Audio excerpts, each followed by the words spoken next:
Welcome to Tennis Spin, where we put our spin on your tennis.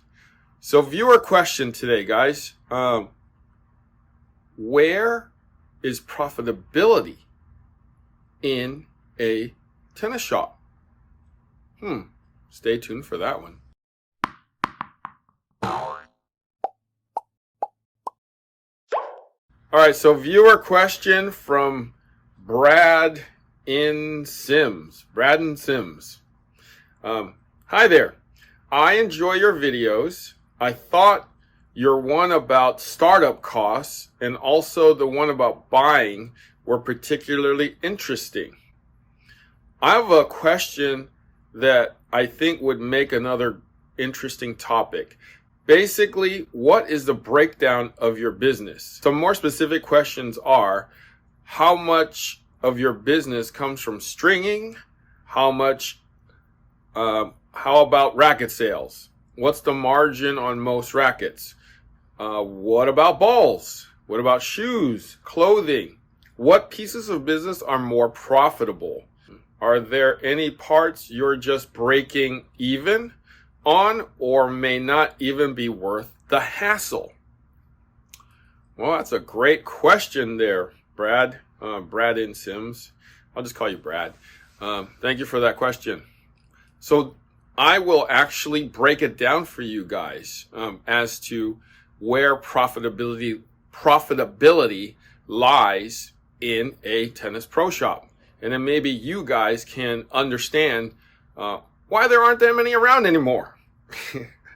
Because it ain't easy. Let me start with what's behind me here. Rackets. So rackets is basically the number one thing that people always want to talk about. They want to talk about their glory days back 20, 30 years ago. And, oh yeah, I used to play with a pro staff, made in St. Vincent. Well, that was 30 years ago. But they still want to talk about those things because that's what people remember. Technology, whether it changes or not, it's still, it looks cool. Pros are using it. That's always the topic of tennis is what racket is popular, what racket is new, right? So you can see this is a wide array of, popular rackets. But how much money do I actually make off of any of these rackets? So depending upon the brand, depending upon, how many rackets I order over a year, it depends on how much I make. So on the low side, I'll make 40%. On the high side, I'll make 48%.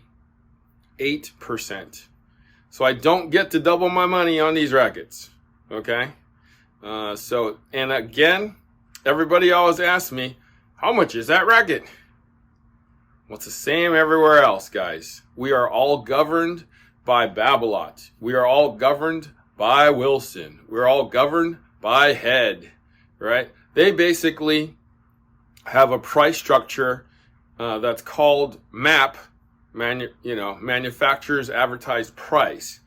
So basically, because the online guys just go by MAP, everybody else follows that MAP.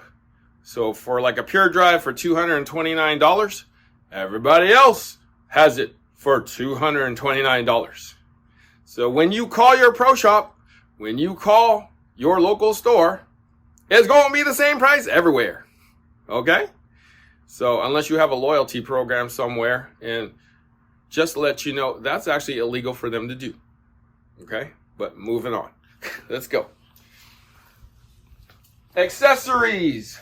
All right.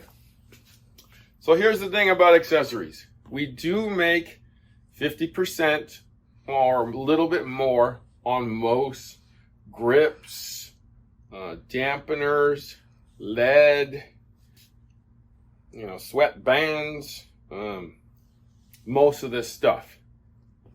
But 80% of the time, someone's putting that grip on for you, right? That's labor costs, right? Whether I do it, or somebody who works for me does it. So I got to pay that person to actually put it on for you. So people don't think of that. You think it's just take a grip and go, right? That's easy. But unfortunately, most people don't know how to put on their own grip. So that's labor cost. Therefore, probably have to charge a little more for that, right? So take that into account. Now, balls. If anybody out there has taken a business class before, right? Anybody out there take a business class before? Raise your hand. Do you guys know what a loss leader is? No, I can't hear you. Well, anyways, a loss leader is something that you don't make money on. Balls is a loss leader, right? I make a dime to a quarter on a can of balls. When you go to Costco, right, and you pay $1.90 a can of balls, right, I pay more than that to get the balls in here for the same ball, supposedly, right? Or at least it looks the same. So I may as well go to Costco and buy it to sell it to you guys, because it would be cheaper for me to buy it at Costco, right? So loss leader, I don't make hardly anything on these things. If I sell it by the case, on a great day, I'll make $5 off of a whole case of balls, guys. So, and if somebody complains and says, oh, this ball was flat, or this can was flat, well, then I've lost the whole can now. So now I'm in the red for balls. Okay, so balls, no money. No money. Okay, moving on. Socks, I make about 40%. Pickleball, people need to figure out this pickleball deal, because I make about 40 to 45% on these paddles. Same thing with these pickleballs. I probably make, just a couple bucks. There's no money made in these balls either. So you're definitely not going to make your living off of selling balls. That's why, you guys ever go into a drugstore like Walgreens, CVS? Like I've had to go in there at nighttime and had to buy a can of balls because for some reason I have one in my bag. You ever see how much they charge for a can of balls there? It's kind of ridiculous. It's like $5, $5.50, sometimes up to $6 for basically a Costco can of balls. So, but they're making money on it at that point. But you need it, they got it. Okay? Now, moving on to shoes. The industry standard on shoes is about 45% mark on those. So, pretty much standard. You're not making 50% on that. You're not doubling your cost price on shoes. So if you ever see shoes for over 40% off, they're probably losing money on that. Okay? So, and that's across the board here. All right, let's talk about bags now. I make probably a 40 to 45% mark on bags also. But, and nobody will ever tell you this, bags, when you order them in the sixes or dozens like I do, and I'm sure most stores do too, they come in a fat box, right? Because you have to put 12 bags in there, right? Well, what happens when they come in a fat box? You get a fat bill for shipping. So you have to kind of incorporate that cost into the bag too.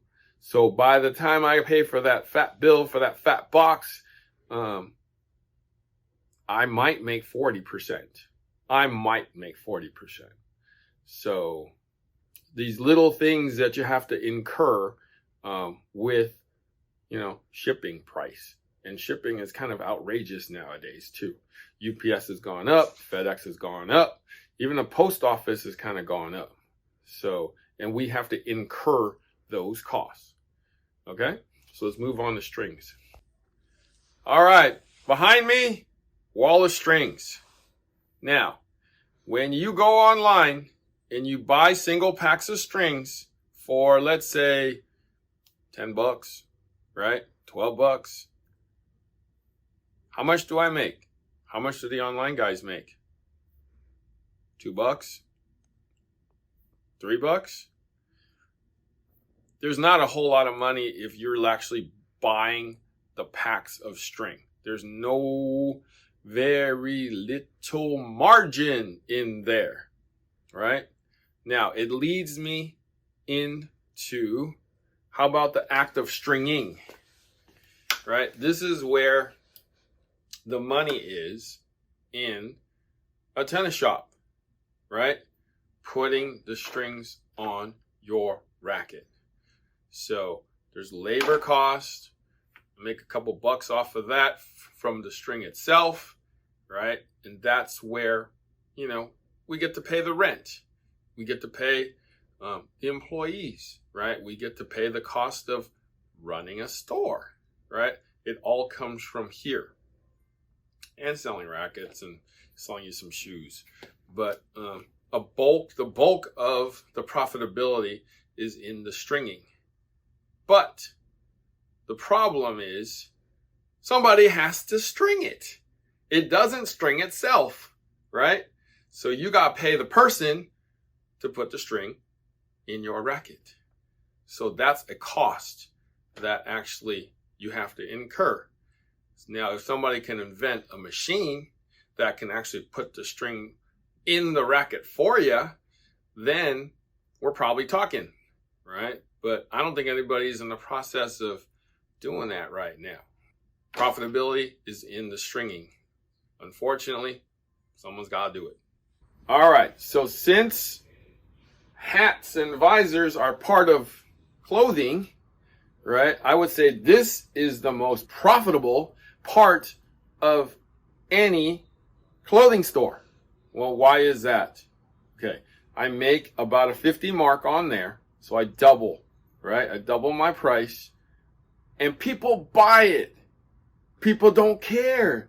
They need to cover their heads that are like burning and getting the sun off their eye, okay? Nobody asks how much they are because all they want is some relief and shade from the sun.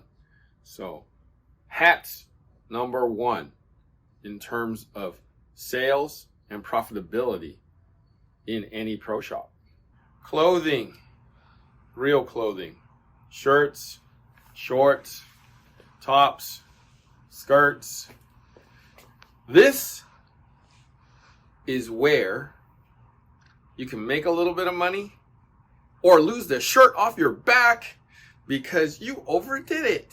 If anybody's ever been anybody who's bought clothes before, a lot of the times you're buying the best of the worst. So you're at the mercy of what they make, and sometimes what they make is all crap. So that's why I stick with the basics, because the fashion stuff is, hit and miss and mostly miss most of the time. So I make a 50% mark on these clothes. I probably should make more, but because they're supposedly designer and, they are really into themselves, they think that they can get a certain price for it, right? So 50% mark is all you get. It's kind of like department stores. You walk into Macy's or whatever. If it's like Polo or, Hugo or any of the other O's, they're making 50%. But if they're doing their house brand, they're making 70%. But when I say you can lose your shirt if you order the wrong shirt, well, if it winds up on this rack, how much am I making, peoples? I make a 50% mark. I'm giving 50% away. I'm making jack nothing. So we don't want it on this rack. But in order to get rid of it, it has to wind up there. let me introduce you to the final and most profitable thing in the store. These little rubber puppies. Here's my little tennis spin one. If anybody wants to buy some, it's on the Stuff by Jules on my website. If you want to buy a couple of these and support the channel, I appreciate it.